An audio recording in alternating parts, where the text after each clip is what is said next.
Et si une seule soirée, une seule, pouvait changer le cours de toute une vie? C'est exactement ce qui est arrivé à Mathilde Loisel. Son histoire est fascinante et un peu terrifiante, on va le voir. Tout a basculé à cause d'un collier, un simple collier. Alors, imaginez la scène, une grande fête ministérielle, du beau monde partout. Et au milieu de tout ça, il y a Mathilde. Ce soir-là, c'est elle la star. Vraiment, elle est la plus belle, la plus élégante. Tout le monde la regarde, l'admire, elle danse, elle est rayonnante. Enfin, elle touche du doigt ce rêve, cette reconnaissance sociale qu'elle a toujours désirée. Une mie parfaite, c'est bien beau, mais à quel prix? Et si le prix à payer, c'était 10 ans de sa vie? 10 ans de galère? C'est énorme.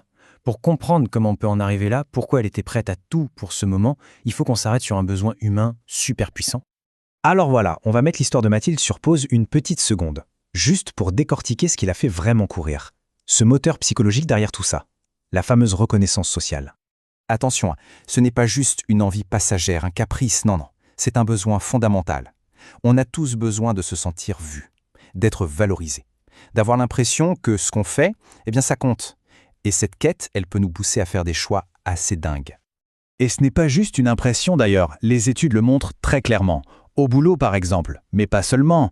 Quand on se sent reconnu, valorisé, la motivation explose. L'engagement aussi. La reconnaissance, en fait, c'est pas la cerise sur le gâteau, c'est le moteur. Bon, à cette théorie, retournons à notre histoire, retournons à Mathilde. Parce qu'après l'euphorie de la fête, c'est la douche froide. Et la chute va être brutale. Essayez de vous mettre à sa place. Ils rentrent chez eux, encore sur leur petit nuage, et là, l'horreur. Le collier a disparu. Terminez la joie. C'est la panique totale, glaciale.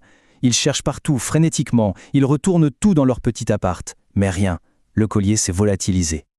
Et là, le cauchemar commence. Le prix à payer pour cette soirée va être colossal. Ils vont tout y laisser. Leurs économies, leur confort, leur avenir. 10 ans. Vous imaginez?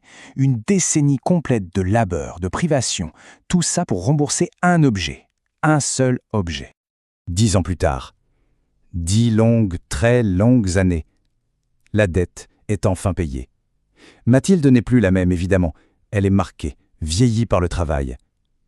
Et un jour, par hasard, au détour d'une rue, elle tombe sur son ancienne amie.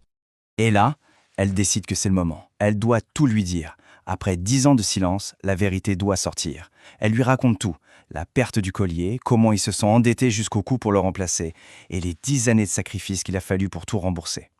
Il y a presque une sorte de fierté dans sa voix, la fierté d'avoir payé sa dette jusqu'au bout. Et c'est là que tout s'effondre. La réponse de son ami, c'est le coup de grâce. Cruel, ironique, dévastateur. Le collier, celui qui a causé sa ruine, qui a dévoré 10 ans de sa vie, c'était un faux, une imitation qui ne valait presque rien. 10 ans de sacrifice pour une illusion. Cette fin est terrible, mais elle nous apprend quelque chose d'essentiel. Elle met le doigt sur le gouffre qu'il y a entre la valeur qu'on imagine et la valeur réelle des choses. En fait, Mathilde a tout misé sur la mauvaise reconnaissance. La fausse, celle qui brille, qui est basée sur les apparences, le paraître. C'est fragile, ça ne dure pas. La vraie reconnaissance, l'authentique, c'est autre chose. Elle ne s'achète pas. Elle se construit sur qui on est vraiment, sur nos efforts, notre intégrité. Et celle-là, elle ne s'efface pas. Et du coup, la question que cette histoire nous renvoie en pleine figure, c'est « Et nous ?» Quel est notre faux collier dans notre propre vie? Après quoi on court? Qu'est-ce qui a une vraie valeur et qu'est-ce qui n'est que de la poudre aux yeux? C'est une réflexion qui mérite qu'on s'y arrête, avant de payer, nous aussi, un prix beaucoup trop cher.